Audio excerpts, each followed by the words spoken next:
Hey, welcome to day 259. Getting up there. We are in Ezra 4, 7, and 8. Nothing really special here, except there's some underlying things I want to point out. So if you're just reading the Bible, you're like, there's nothing in here to talk about. You've missed a few things. So that's what we're going to talk about today. First of all, I found this very interesting. I have made a timeline of events and a timeline of the family tree in the Bible. And Ezra is in that family tree and mentioned specifically in none other than chapter 7. Not that that chapter is a biblical thing as far as the numbers go. We put the numbers on there. So I'm not putting that in the list of sevens. That's ridiculous. But I am going to point out something that's kind of funny. First, the descendants of Aaron in 7, 1 through 5. I'm not reading that. I just want to point out that it's about 1,000 years. Aaron and Moses were on the scene around 1500 BC, and now Ezra is on the scene in the reign of King Artaxerxes about 500 BC, in the 400s sometime. So it's about 1,000 years from the descendant from Aaron to Ezra, which I thought was cool. And Ezra's in the lineage of the Levitical priests. So what a cool thing. Now, let's move on from there. Here's two number 7s for you. One of them we've already talked about. So in, let's see, chapter 7, verse 7, we have a number 7. Again, the chapter numbers and the verse numbers, that's not biblical.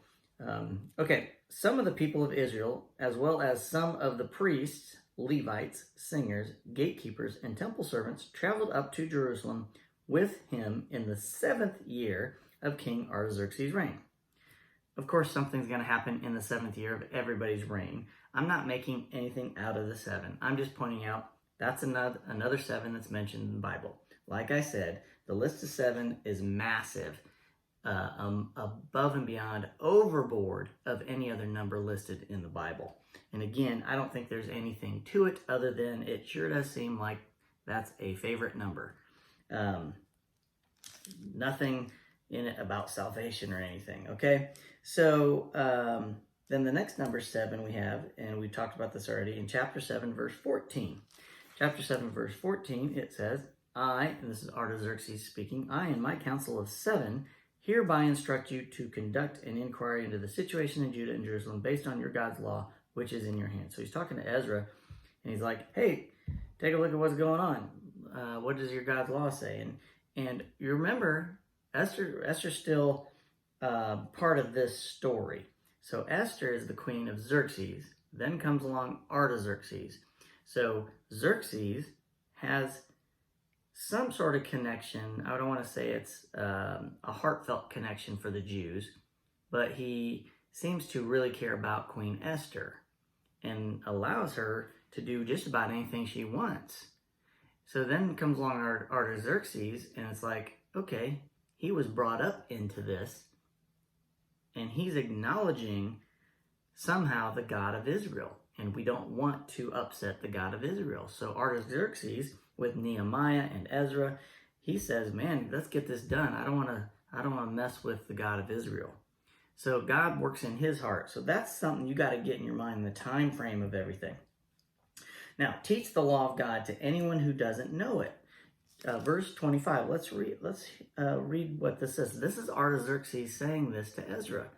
Remember, you still have all these exiles that haven't returned yet, and they're supposed to have returned. And you, Ezra, are to use the wisdom of your God, the wisdom your God has given you.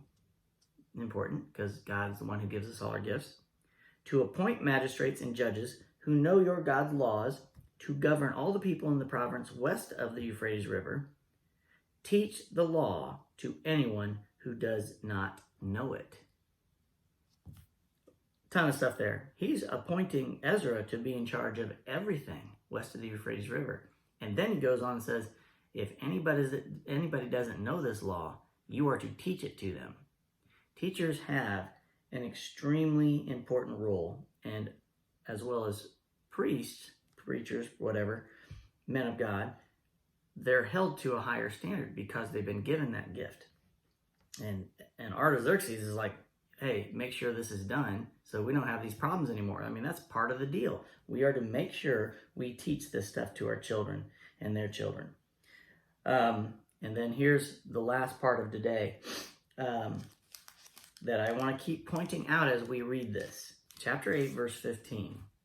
I assembled the exiles at the Ahava Canal, and we camped there for 3 days while I went over the lists of the people and the priests who had arrived. I found that not one Levite had volunteered to come along. God's specifically chosen people through the line of Levi to be his priest, the people to work the temple, are in exile for all the crap that they've done. They've been told they get to come back, and they don't volunteer to leave the place of exile. That is another piece of circumstantial evidence that says you deserve to be in exile for 2,500 years. So I keep pointing that out just to drive that home, is that's why it took so long for them to get back in their land. Not because nobody would let them, obviously.